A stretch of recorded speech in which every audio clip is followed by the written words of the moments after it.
Le chariot de bois avance lentement vers l'est. Tes poignets brûlent sous les cordes. La femme assise à côté de toi n'a pas parlé depuis 3 jours. Elle fixe l'horizon avec des yeux vides, comme si son esprit n'était déjà parti. Le bois grince. Les roues écrasent la poussière. Le temps s'arrête. Tu t'appelais Zerena, 16 ans, fille d'un marchand de soie de Samarcande. 1 mois plus tôt, tu étais encore assise près de ta mère. Elle t'apprenait à tisser des tapis. Elle te montrait un motif ancien transmis de mère en fille depuis 4 générations. Un dessin que sa grand-mère lui avait appris. Chaque ligne avait un sens. Chaque couleur racontait une histoire. Ce motif n'était pas seulement un décor, c'était une mémoire. Et cette mémoire est morte avec ta ville. Les cavaliers sont arrivés à l'aube. Pas de cris, pas de chaos.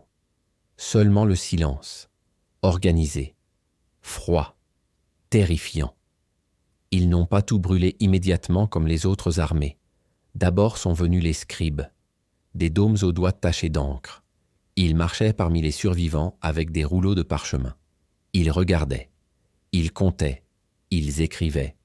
En moins d'1 heure, ils t'ont séparé de ta mère. Tu as crié son nom. Elle a crié le tien. Un soldat t'a frappé si fort que l'air a quitté ton corps. Quand tu as rouvert les yeux, elle n'était déjà plus là. Elle était poussée vers un autre groupe, celui qui marchait vers la rivière. Tu ne l'as jamais revu. Un dôme t'a saisi le visage. Il a tourné à gauche puis à droite. Il a examiné tes dents comme au marché aux chevaux. Il a écrit quelque chose sur son parchemin, puis il a marqué ton poignet à l'encre. Un numéro. Voilà ce que tu es devenu. Le chariot continue d'avancer vers l'est. Voici l'histoire de ce que les Mongols ont fait aux femmes des nations conquises. Ils ne les ont pas tuées. Cela aurait été une forme de pitié. Ils les ont gardées, utilisées, vidées de l'intérieur. Gengis Khan avait compris quelque chose que peu de conquérants avaient saisi. Les épées gagnent des batailles, mais les ventres gagnent les siècles. Et la partie la plus terrifiante n'est pas ce qu'il a fait, c'est que cela a fonctionné. En 2003, des généticiens de l'université d'Oxford ont publié une étude intitulée « L'héritage génétique des Mongols ». Leur découverte a choqué le monde scientifique. 16 millions d'hommes vivants aujourd'hui portent dans leur ADN la trace d'un même ancêtre masculin originaire de Mongolie. Un dôme sur 200 sur Terre. Tu pourrais en être un descendant sans le savoir. Pour comprendre ce qui est arrivé à Zerena, il faut comprendre le dôme qui a construit la machine. Gengis Khan n'était pas né monstre. Il n'était même pas né sous ce nom.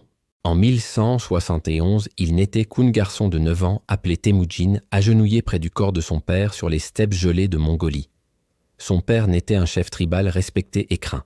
Il venait d'être empoisonné par une tribu rivale après un repas partagé. En 1 semaine, les alliés ont disparu. Sa mère Helun s'est retrouvée seule avec 5 enfants pendant l'un des hivers les plus cruels connus. Il mangeait des racines, des rongeurs, tout ce qui pouvait être avalé. À 9 ans, Temujin a appris une leçon qui allait définir toute sa vie. Le monde se divise entre ceux qui prennent et ceux qui sont pris. À 16 ans, la leçon est devenue personnelle. Sa fiancée Burt a été enlevée par une tribu ennemie. Pendant 8 mois, il l'a cherchée. Quand il l'a retrouvée, le camp brûlait. Burt était enceinte. Il n'a jamais su si l'enfant était le sien. Mais quelque chose s'est brisé en lui. Les dômes responsables étaient morts. Mais ce qu'ils avaient fait survivrait dans l'enfant. Et dans les enfants de cet enfant. Il a compris que la conquête par l'épée est temporaire. Les empires tombent. Mais les enfants restent. En 1206, les tribus mongoles l'ont proclamé Gengis Khan le souverain universel. Le garçon affamé commandait désormais la plus grande armée du monde. Et il allait appliquer cette leçon à une échelle inimaginable. Le chariot s'arrête enfin. Zerena ne sait plus combien de jours ont passé. 8, 10, le temps s'est dissout. Devant elle, un camp immense, des centaines de tentes, et des chariots remplis de femmes. Certaines pleurent, d'autres sont muettes. Beaucoup ont déjà perdu leur regard. Une femme mongole marche le long des rangs. Ce n'est pas une prisonnière. C'est une administratrice. Elle tient une tablette de bois et parle comme on compte du bétail. Elle s'arrête devant Zerena. Regarde le numéro sur son poignet. Écrit « Section des officiers ». Zerena ne comprend pas encore, mais elle comprendra. Zerena comprend rapidement que rien ici n'était laissé au hasard. Le camp n'était pas un chaos de guerre, mais une structure froide et organisée. Tout est pensé, tout est compté. Les Mongols n'ont pas inventé la violence, mais ils ont inventé la méthode. Chaque chariot a une fonction, chaque femme une valeur, chaque décision un objectif précis. Une femme mongole passe devant les chariots avec une tablette de bois. Elle observe sans émotion. Âge, santé, corps, regard. Elle note et avance. Une ligne sur le poignet signifie travail. 2 lignes signifient soldat. Un cercle signifie officier. Zerena porte un cercle. Elle n'était pas une prisonnière. Elle n'était pas une esclave. Elle n'était une ressource classée. Ce système n'était pas apparu d'un seul coup. Gengis Khan l'a construit sur plusieurs années. En 1209, lors de la campagne contre le royaume Tangut, il teste sa stratégie. Là où d'autres pillent et massacrent, lui envoient des scribes avant les armées. Des dômes déguisés en marchands qui observent les villes. Il note les femmes comme des ingénieurs notent des matériaux. Âge, lignée, état physique, capacité à enfanter. Quand les villes tombent, le tri commence immédiatement. Les dômes en âge de combattre sont tués ou enrôlés. Les vieillards sont libérés pour répandre la peur. Les femmes sont divisées avec une précision clinique. Les jeunes en bonne santé sont marqués pour les caravanes. Les autres sont abandonnés. Les Mongols ont un mot pour elles, pas rentable. Gengis Khan examine personnellement les rapports. Il passe des jours à lire des tablettes. Combien de femmes capturées? Combien de grossesses? Combien de décès durant le transport? Il constate trop de pertes, pas assez de naissances. Alors il ajuste. Plus de nourriture pour les femmes enceintes. Soins médicaux améliorés. Sanctions pour les soldats qui endommagent la marchandise. Ce n'était pas de la compassion mais de l'optimisation. Une véritable chaîne de production est mise en place. Les administrateurs des caravanes rendent compte directement au Khan. Chaque mois des chiffres, des taux, des résultats. Les femmes qui ne produisent pas sont réaffectées au travail. Celles qui donnent naissance à des enfants viables reçoivent plus de nourriture et un traitement légèrement meilleur. Des incitations terribles mais efficaces. Des spécialistes sont formés pour examiner les captives avant même le départ des chariots. Ce sont des femmes chargées d'évaluer santé et potentiel. Les Mongols les appellent les conteuses. Leur mission est simple, maximiser la production, minimiser le gaspillage. Une jeune femme en bonne santé est précieuse. Une femme plus âgée connaissant l'accouchement est utile. Une femme malade est une charge inutile. Les décisions se prennent en quelques secondes. Un regard, une marque, une direction. À gauche, les caravanes. À droite, autre chose. Personne ne parle de ce qui arrive à celles qui vont à droite.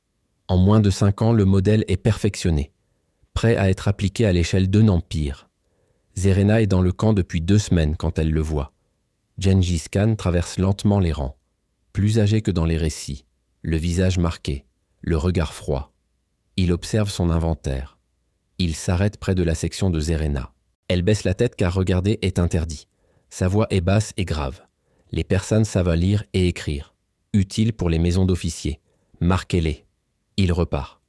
Il a passé moins de temps sur elle qu'il n'aurait fallu pour choisir un cheval. Zerena comprend alors que son destin a été fixé sans émotion. En 1219, le système est prêt pour son plus grand test, l'Empire khwarezmien. 15 millions d'habitants. Des villes riches. Des routes commerciales reliant la Chine à l'Europe. Le Shah se croit intouchable. Il commet une erreur fatale. Des marchands mongols sont exécutés. Des ambassadeurs sont humiliés et décapités. Les têtes sont renvoyées en Mongolie. L'insulte suprême. Gengis Khan rassemble ses commandants. Il promet d'arracher les racines de l'Empire. Samarcande tombe en 5 jours. Les chroniques parlent de plus de 100 000 femmes capturées dans cette seule ville. Triées, numérotées, réparties. Les nobles pour les officiers, les instruites pour l'administration, les autres pour les soldats. La mère de Zerena, probablement trop âgée, n'était pas rentable. Zerena, 16 ans lettrée, est marquée pour les officiers. Elle est programmée pour enfanter pendant 20 ans. Mais Samarcande n'était que le commencement. 3 mois ont passé depuis la chute de Samarcande. Zerena ne compte plus les jours. Le soleil se lève, le soleil se couche, le chariot avance. Chaque jour ressemble au précédent. Marcher, manger ce qu'on lui donne, dormir attaché. Le corps survit. L'esprit se retire lentement. Dans le chariot voisin se trouve une femme nommée Fatima. Elle n'était institutrice à Boukhara. Elle avait un mari, des enfants. Elle a raconté cela à Zerena la 4e nuit. Puis elle n'a plus jamais parlé. Son regard s'est vidé comme si ces mots l'avaient quitté pour toujours. Zerena a appris le langage des marques. Une ligne signifie travail. 2 lignes signifient soldat. Un cercle signifie officier. Les femmes enceintes reçoivent plus de nourriture. Elles sont protégées non par compassion mais parce qu'elles produisent. Certaines cherchent à tomber enceintes rapidement. Une stratégie de survie. D'autres tentent l'éviter. Des herbes circulent. Des murmures. La plupart échouent. Une femme du chariot voisin est morte en silence après avoir trop saigné. Son corps a été jeté sur le bord de la route. Le convoi ne cesse pas arrêté. Les enfants nés dans les caravanes sont retirés à l'âge de 3 ans. Envoyés dans des familles mongoles. Élevés en parlant uniquement mongol. Ils n'apprennent jamais le nom de leur mère, leur langue, leur histoire. La séparation est brutale. Un matin, l'enfant est là. Le lendemain, il a disparu. Aucun adieu. Aucun avertissement. Les mères qui résistent voient leur ration réduite. Celles qui crient sont battues. Celles qui cachent leurs enfants sont punies publiquement. Le message est clair. Ces enfants ne vous appartiennent pas. Ils n'ont jamais été à vous. C'est ainsi que la chaîne se brise. Ce qui hante le plus Zerena, c'est la perte de sa mémoire. Le motif du tapis que sa mère lui apprenait. Elle essaie de le tracer dans la poussière la nuit. Mais des parties manquent. Étaient-ce 3 boucles ou 4? La bordure tournait-elle à gauche ou à droite? Quelle couleur était au centre? Elle ne sait plus. Le visage de sa mère devient flou. Sa voix s'estompe. L'odeur des teintures. Les gestes précis du métier à tisser. Tout disparaît lentement. Chaque jour, quelque chose se fasse. Un détail qu'elle jurait de ne jamais oublier. Une certitude qui se dissout.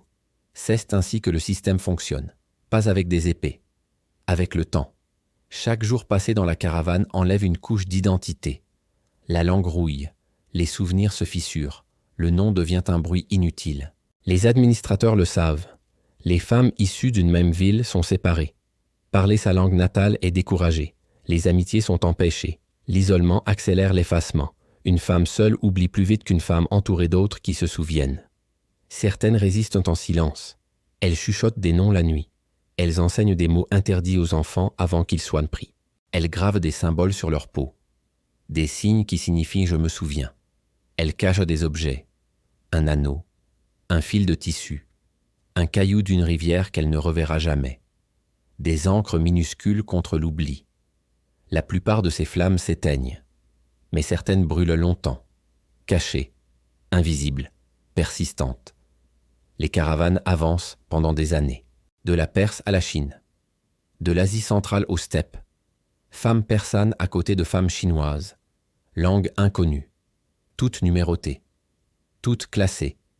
Toutes redistribuées. Ce système ne s'intéresse pas aux villes. Il s'intéresse aux générations. En 2003, l'étude de l'Université d'Oxford a mis en lumière ce que les chroniques n'avaient jamais pu mesurer. Une lignée du chromosome Y apparue en Mongolie il y a environ 1000 ans, présente chez 16 millions d'hommes vivants aujourd'hui, 0,5% de tous les dômes sur Terre, 8% en Mongolie, 3% en Asie centrale, même à des milliers de kilomètres. Ce n'est pas une reproduction naturelle. Aucun pharaon, aucun empereur romain, aucun roi n'a laissé une trace comparable. Cela exigeait un système, organisé, continu, industriel. Gengis Khan, ses fils, ses petits-fils, un accès permanent à des centaines de milliers de femmes sur plusieurs générations. Le système a continué bien après sa mort en 1227, pendant plus d'1 siècle. Chaque génération mongole a ajouté sa trace génétique au peuple conquis. Ce n'était pas un dôme, c'était une machine. Les 16 millions d'hommes ne sont pas une statistique. Ils sont la preuve que le système a atteint son objectif. Quelque part dans le monde, un dôme porte dans son sang la trace d'un ancêtre mongol, mais aussi celle d'une femme qui a été prise, numérotée, effacée. Il ne connaîtra jamais son nom. Les villes ont disparu. Merv, autrefois l'une des plus grandes cités du monde, est aujourd'hui un champ de ruines au milieu du désert du Turkménistan. Les Mongols ont détourné un fleuve pour la noyer. Ceux qui ne sont pas morts sous l'eau ont été triés comme les autres. Les chroniques disent qu'il a fallu 13 jours pour compter les morts. Même certains généraux mongols ont été troublés par l'échelle du massacre. L'un d'eux aurait murmuré « Nous avons fait un désert et nous appelons cela la paix. Pour chaque dôme tué, une femme a été prise. Bukhara, Nishapur, Balkh, Samarcande. Certaines villes ont été reconstruites. D'autres ont disparu à jamais. Mais les femmes qui portèrent leurs chants, leurs récits, leurs motifs, leurs prières ont été dispersées. En une génération, des langues parlées depuis 1000 ans se sont tues. Zerena a probablement survécu. Ou peut-être pas. Les sources ne donnent pas de nom. Elles ne donnent jamais de nom. Imaginons qu'elle ait vécu jusqu'à la quarantaine. Imaginons qu'elle ait eu des enfants. Imaginons qu'elle les ait vus arrachés à 3 ans. Encore. Et encore. Imaginons qu'elle ait gardé quelque chose de sa marquande. Un fil de soie. Un caillou de sa cour. Un fragment du motif que sa mère lui apprenait. Quelque chose qu'elle touchait la nuit pour se rappeler qui elle n'était. Chaque soir, elle chuchotait son vrai nom. Zerena. Zerena. Zerena. Un mot qui ne signifiait rien pour ses ravisseurs, mais tout pour elle. Ses enfants ne l'entendaient pas. Ils parlaient mongol. Ils priaient des dieux qu'elle ne reconnaissait pas. Lorsqu'ils l'ont enterrée, personne ne savait quel nom inscrire. Alors, il n'y a rien eu. Le silence a duré 800 ans. Mais le silence ne signifie pas l'érasion. En 2018, des archéologues fouillant un site mongol au Kazakhstan ont découvert une tombe de femme. Elle n'était pas enterrée comme les femmes mongoles. Position différente, orientation différente. Comme si même dans la mort, elle refusait totalement la culture qui l'avait absorbée. L'analyse a révélé qu'elle avait grandi en Perse mais passé sa vie adulte en Asie centrale à plus de 2000 km de son lieu de naissance. Ses os montraient plusieurs grossesses. 6 au moins. Peut-être plus. Ses dents racontaient une enfance marquée par la faim, puis une alimentation plus stable plus tard. La signature d'une vie passée de la liberté à la captivité. D'une personne à une propriété. Dans sa tombe, il y avait 2 objets. Un petit miroir en bronze de style persan. Un objet qu'elle avait conservé pendant des décennies. Quelque chose dans lequel elle regardait chaque soir pour essayer de se souvenir de son visage. Et un jouet d'enfant de fabrication mongole. De la vie qu'elle n'était jamais choisie. Elle avait entre 45 et 50 ans, assez âgée pour avoir vu des petits-enfants. Des petits-enfants qui parlaient un mongol, qui ne connaissaient pas son histoire, qui ne savaient pas qu'elle avait eu un autre nom. Elle a porté ce miroir pendant 30 ans. C'est cela que les Mongols n'avaient pas prévu. Les femmes des caravanes n'ont laissé ni mémoire ni journaux. Elles n'avaient pas le droit, mais elles ont laissé autre chose, leur ADN, dispersé à travers les continents. Portés dans le sang de descendants qui ne sauront jamais leur nom. 16 millions d'hommes vivants aujourd'hui portent cette trace, pas seulement celle de Gengis Khan, mais celle des femmes qu'il a essayé de effacer. Elles ont vécu, elles ont enduré, elles ont été réduites au silence, mais elles sont encore là, quelque part un dôme en Iran, au Kazakhstan, en Chine, en Europe de l'Est, porte dans ses cellules la preuve qu'une femme a été prise un matin, séparée de sa mère, numérotée, emmenée vers l'Est, une femme qui tissait des tapis, qui chantait peut-être, qui avait un nom. Le passé n'est pas mort, il attend dans l'ombre. Les Mongols ont gagné des batailles, ils ont conquis des empires, mais ils ont laissé derrière eux des fantômes impossibles à enterrer. Des fantômes inscrits dans la chair, dans le sang, dans la mémoire génétique du monde. Zerena n'était qu'une parmi des milliers, peut-être des centaines de milliers. Elle n'a laissé ni monument ni chronique. Mais elle a laissé une trace plus durable que la pierre. Si cette histoire t'a marqué, souviens-toi de ceci. Les plus grandes horreurs de l'histoire ne se voient pas toujours dans les ruines ou les chiffres.